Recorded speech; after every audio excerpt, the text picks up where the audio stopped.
Trump కఠిన వైఖరికి check పెట్టేందుకు అభివృద్ధి చెందుతున్న దేశాలు ఏకతాటిపైకి వస్తున్నాయా అంటే అవును అనే సమాధానమే వస్తోంది. భారత్పై ట్రంప్ భారీగా విధించిన సుంకాలను రష్యా, చైనా ముక్తకంఠంతో ఖండిస్తున్నాయి. త్వరలో చెన్నైలో జరిగే షాంఘై కోఆపరేషన్ సదస్సులో ట్రంప్ తోక కట్ చేసేందుకు 20 సభ్య దేశాలు సిద్ధమవుతున్నాయి. ప్రపంచ దేశాలతో ప్రస్తుతం అమెరికా వాణిజ్య యుద్ధం చేస్తున్న క్రమంలో గ్లోబల్ సౌత్ బలాన్ని చూపేందుకు చైనా వేదిక కానుంది. మరోవైపు అమెరికా దిగ్గజ టెక్ కంపెనీలపై డిజిటల్ సేవల పన్నులు, ఆంక్షలు విధించే దేశాలకు ట్రంప్ మరోసారి వార్నింగ్ ఇచ్చారు. టెక్ కంపెనీలపై పన్నులు ఎత్తివేయకపోతే టెక్నాలజీ చిప్ల ఎగుమతి నిలిపివేస్తారని హెచ్చరించారు అగ్రరాజ్యాధినేత. ప్రస్తుతం ప్రపంచవ్యాప్తంగా హాట్ టాపిక్గా మారిన ఇష్యూ అమెరికా అధ్యక్షుడు డొనాల్డ్ ట్రంప్ విధిస్తున్న సుంకాలు. అవును, తన మాట వినని ప్రపంచ దేశాలపై ట్రంప్ అదనపు సుంకాలు వడ్డిస్తూ కొరడా జులిపిస్తున్నారు. అమెరికా సహా పశ్చిమ దేశాలతో వాణిజ్య యుద్ధాలు పెరుగుతున్న క్రమంలో ట్రంప్ సుంకాలపై రష్యా, చైనా సహా 20 దేశాల అధినేతలు భారత్కు సంఘీభావం ప్రకటించాయి. చైనా గడ్డపై త్వరలో జరిగే కీలక సమావేశం ఈ అంశంపై ప్రధానంగా చర్చించనుంది. ఈ సమావేశానికి భారత ప్రధాని మోడీ, రష్యా అధ్యక్షుడు వ్లాదిమిర్ పుతిన్ సహా 20 దేశాధినేతలను చైనా అధ్యక్షుడు షీ జిన్పింగ్ ఆహ్వానించారు. ఇక రష్యా నుంచి ఆయిల్ కొనుగోళ్లు జరుపుతున్నందుకు గాను భారత్పై ట్రంప్ విధించిన 50% సుంకాల వేళ చైనాలో షాంఘై కోఆపరేషన్ సదస్సు నిర్వహించడం, దానికి మోడీ, పుతిన్ లాంటి వాళ్లు వెళ్లటం ఇప్పుడు తీవ్ర ప్రాధాన్యం సంతరించుకుంది. అమెరికా ఆధిపత్య ధోరణికి చెక్ పెట్టేలా గ్లోబల్ సౌత్ తమ బలాన్ని చూపెట్టేందుకు సిద్ధమైందని విశ్లేషకులు అభిప్రాయం వ్యక్తం చేస్తున్నారు. చైనా అధ్యక్షుడు జిన్పింగ్ ఆహ్వానం మేరకు మన ప్రధాని మోడీ చైనాలో జరిగే ఎస్సీఓ శిఖరాగ్ర సమావేశానికి హాజరు కానున్నారు. భారత్పై ట్రంప్ విధించిన 50% సుంకాల నేపథ్యంలో ఈ ఎస్సీఓ అంతర్జాతీయంగా ప్రాధాన్యత సంతరించుకుంది. 7 ఏళ్ల తర్వాత ప్రధాని మోడీ చైనాలో పర్యటించడం మరో విశేషం.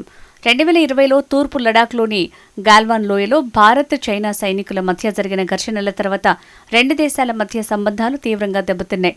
ఇప్పుడిప్పుడే భారత్, చైనా వివాదం ముగుస్తున్నట్లు వార్తలు రావడంతో ప్రధాని మోడీ చైనా పర్యటన 2 దేశాల ద్వైపాక్షిక సంబంధాల్లో ఉద్రిక్తతలను మరింత తగ్గించేందుకు ఒక కీలక ముందడుగుగా చెప్తున్నారు అంతర్జాతీయ విశ్లేషకులు. ఈ ఎస్సీఓ సదస్సుకు 20 మందికి పైగా ప్రపంచ నాయకులను జిన్పింగ్ ఆహ్వానించారు. ప్రస్తుతం పశ్చిమ దేశాల ఆంక్షలను ఎదుర్కొంటున్న రష్యాకు ఈ సమావేశం దౌత్య వేదికగా మారనుందని చెప్పొచ్చు.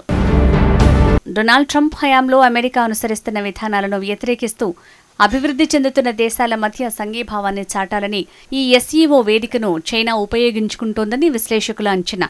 మరోవైపు అమెరికా విధించిన భారీ సుంకాల నేపథ్యంలో భారత్, చైనా మధ్య మళ్లీ సత్సంబంధాలు చిగురిస్తున్నాయి. అమెరికా తీసుకువస్తున్న ఒత్తిడితో భారత్, చైనా ఒక్కటవుతున్నాయన్న అభిప్రాయం వెల్లడవుతోంది.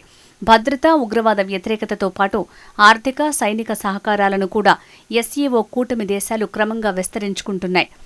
అయితే ఈ కూటమి కేవలం రాజకీయ ప్రయోజనాలకు ఒక వేదికగా మారుతోందని, కావాల్సిన సహకారాన్ని మాత్రం సాధించలేదని విశ్లేషకులు అభిప్రాయం వ్యక్తం చేస్తున్నారు.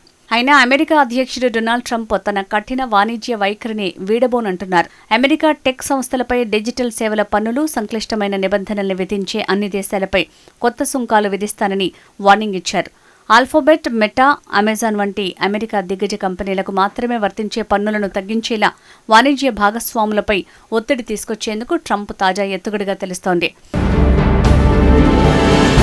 అమెరికా అధ్యక్షుడిగా తన దేశానికి చెందిన టెక్ కంపెనీలపై సుంకాలతో దాడి చేసే దేశాలకు వ్యతిరేకంగా తాను నిలబడతానని భరోసా ఇచ్చారు.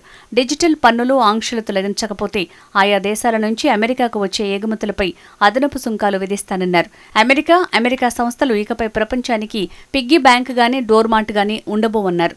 అమెరికా, ఐరోపా సమాఖ్య వారం కిందట విడుదల చేసిన సంయుక్త ప్రకటన నేపథ్యంలో ఈ హెచ్చరిక చేశారు.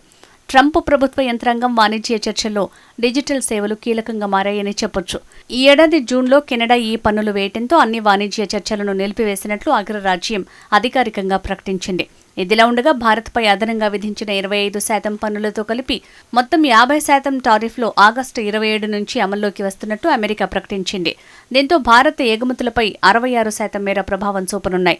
అయితే భారత్పై అమెరికా విధించిన సుంకాల కారణంగా చైనా, వియత్నాం వంటి దేశాలు లబ్ధి పొందనున్నాయి. ట్రంప్ కఠిన వైఖరితో మోడీ, జిన్పింగ్, పుతిన్ సహా 20 దేశాల అధినేతలు ఏకతాటిపైకి వస్తుండటం మరో చారిత్రక పరిణామంగా చెప్పొచ్చు.